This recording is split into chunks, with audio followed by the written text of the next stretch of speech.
പരാക്രമവാരിധേ രാമ പോകുമാറില്ലീ വഴിയാരുമേ ഇതു കാലം കാടിതു കണ്ടായോ നീ കാമരൂപിണിയായ താടകാ ഭയങ്കരി വാണീടും ദേശമല്ലോ. അവളെ പേടിച്ചാരും നേർവഴി നടത്തീല ഭുവനവാസീ ജനം ഭുവനേശ്വരാ പോറ്റി.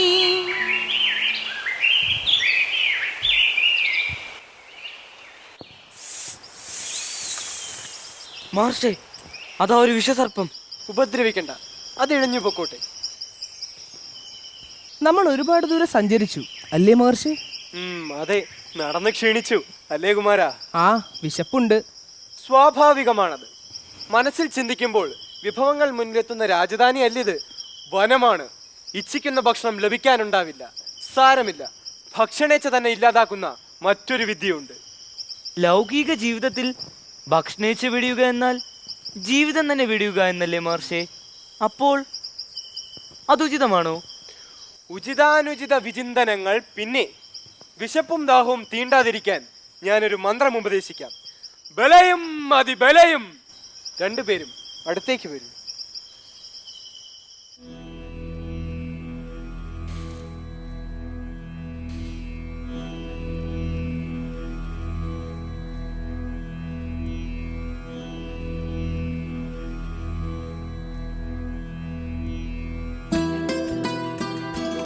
ക്ഷീണമാകെ മാറിയല്ലോ.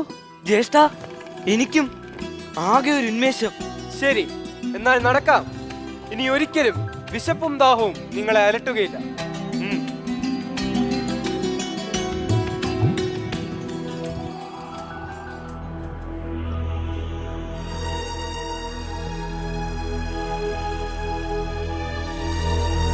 നമ്മൾ ഇത്രയും ദൂരം കടന്നു വന്ന വനപ്രദേശത്ത് നിന്നും വ്യത്യസ്തമാണല്ലോ ഇവിടം. ഇവിടെ ഒരു ജീവികളെയും കാണുന്നില്ല. അതെ, നിർജ്ജനമാണ് ഈ വനം. ഒരു മനുഷ്യരും ഈ വനത്തിൽ കടക്കാറില്ല. കടക്കുന്നവർ മടങ്ങി പോകാറുമില്ല. ഇത് അതിഭീകര രാക്ഷസിയായ താടക വസിക്കുന്ന വനപ്രദേശമാണ്. താടകയോ? അതാരാ? താടക അതൊരു വലിയ കഥയാണ്. പണ്ട് ഇന്ദ്രൻ വൃത്രാസുരനെ ചതിച്ചു കൊന്നു. അതിന്റെ പാപം തീർക്കാനായി ഇന്ദ്രൻ സഹസ്ര കലശമാടി. അതിലൂടെ ഒലിച്ചിറങ്ങിയ പാപക്കറ പതിച്ച സ്ഥലം ഇവിടമാണത്. ഇത് ഇന്ദ്രന്റെ അരുളപ്പാടനുസരിച്ച് മരതം, കരൂഷം എന്നിങ്ങനെ 2 രാജ്യങ്ങളായി. ഇന്ദ്രകൽപിതമായ നാടും താടകയും തമ്മിൽ എന്താണ് ബന്ധം? താടക ഒരു യക്ഷപുത്രിയായിരുന്നു. സുകേതു എന്ന യക്ഷന്റെ മകൾ. ബ്രഹ്മാവിനെ തപസ് ചെയ്ത് സുകേതു നേടിയ വരപ്രകാരം അവൾക്ക് 1000 ആനകളുടെ ബലമുണ്ടായി. വളർന്നപ്പോൾ അവൾ സുന്ദൻ എന്ന അസുരന്റെ പത്നിയായി. പക്ഷേ മഹർഷേ, യക്ഷശ്രീയായ താടക എങ്ങനെയാണ് രാക്ഷസിയാകുന്നത്? പറയാം.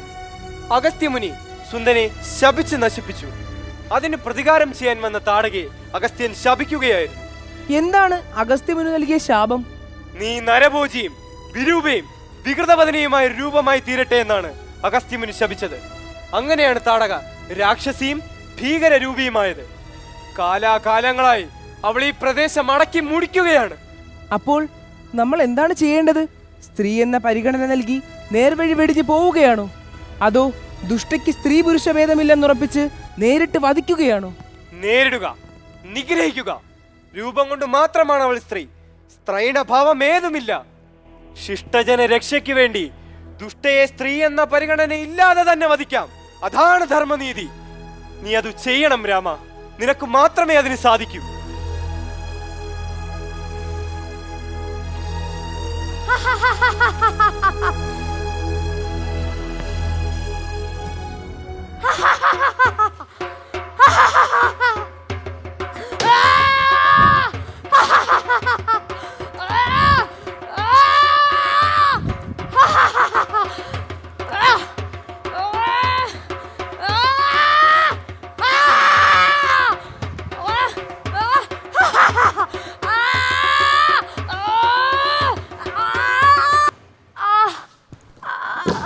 സ്ത്രീഹത്യ പാപമാണ്.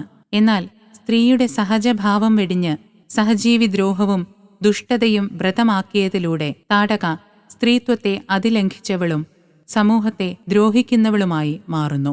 പ്രജാക്ഷേമത്തിനും ദേശരക്ഷയ്ക്കും അനിവാര്യമെന്നു വന്നാൽ സ്ത്രീഹത്യയും തെറ്റല്ല എന്നാണ്